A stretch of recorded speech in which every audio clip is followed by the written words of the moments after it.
Hola amigos, bien o no, y saludos desde Inglaterra.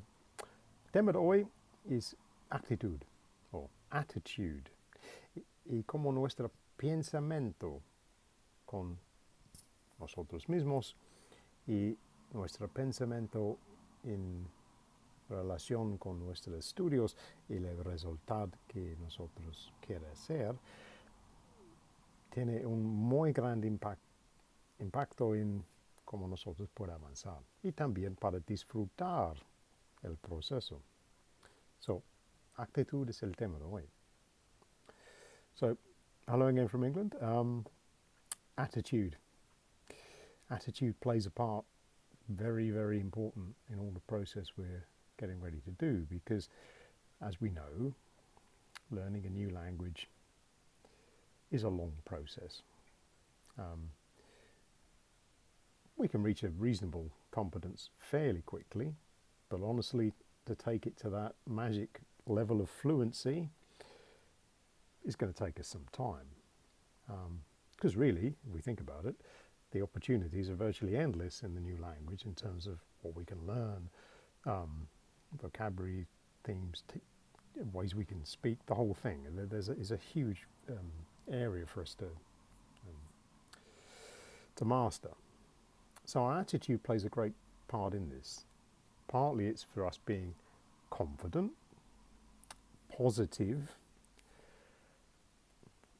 and taking an attitude of perseverance as well, because we're going to find setbacks. Days it's not going to work so well. Days we're going to feel confused, perhaps a bit stupid. We're going to make mistakes, and we're like, oh no, that did not go well at all. I just don't understand. So we need to approach it in a good-humoured way, really, and always keep in mind the payoff for us in the end, where this is going to get us. Either it's going to be because we can live and work in a completely different language, culture and country,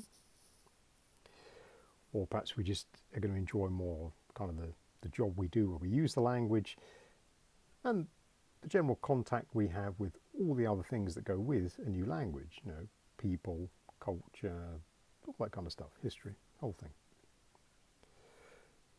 So really what I'm trying to say is there are more reasons to study a new language than not. Because the negative reasons are more to do with how we feel about ourselves, in the sense of, oh no, but I'm going to feel stupid, I won't understand it, people are going to, you know, it's like, oh, it's too much, it's too difficult. But yes, it does take time.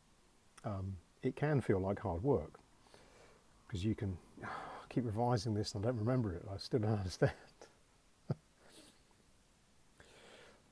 The only thing to say, really, is to remember that you learnt your own language without really thinking too much about it. At least when you were a child, you know, you got to a fairly competent level quite quickly, probably by the time you were about 7 or 8, or maybe 10 years old, without really thinking too hard about it.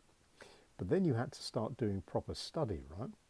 So from about 10 to 20, whatever, you're at school, you're learning more things, you're reading, you're studying, you're seeing different examples of how to use the language in expression.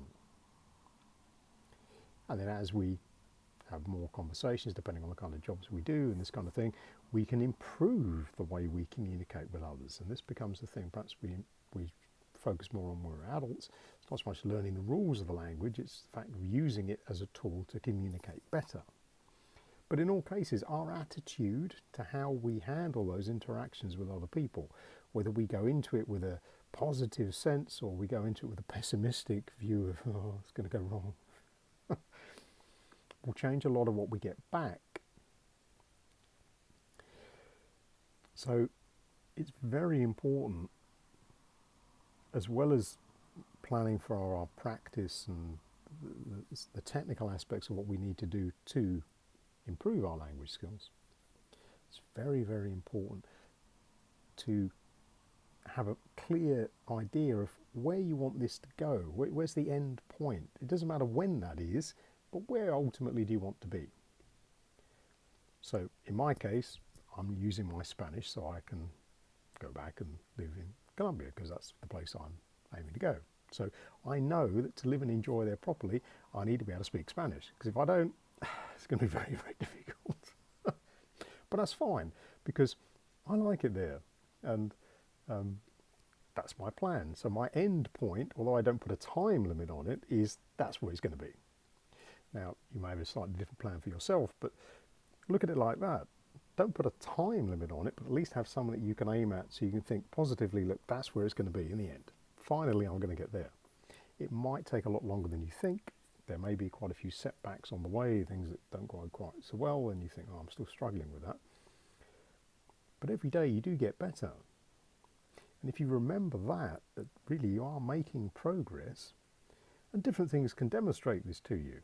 I know in my case, now I can watch TV shows, videos and things in Spanish, and I understand it. I understand what the people are talking about. Now, a few years back, I wouldn't have been able to do that. I would be like, I have no idea what's going on. But now I do. So look, big change. Yeah. Now, I might not be able to communicate independently in Spanish as fluently as the people I'm watching, but at least I know what's going on now. So I'm a little bit closer to where I want to end up. So attitude is very important. Try and stay positive with it. And remember that if you go into these conversations with a more positive point of view, that this is going to go well, I'm going to do this, it's going to be okay, your confidence is going to improve with it, and you'll be able to deal with those kind of setbacks without them becoming a very negative pressure on you and making you feel despondent and wanting to give up. And that's really the main thing. Keep going, stay positive. So that's the idea for the day. I hope you find that one helpful. Déjame saber, como siempre, en los comentarios. But for now, also cheerio.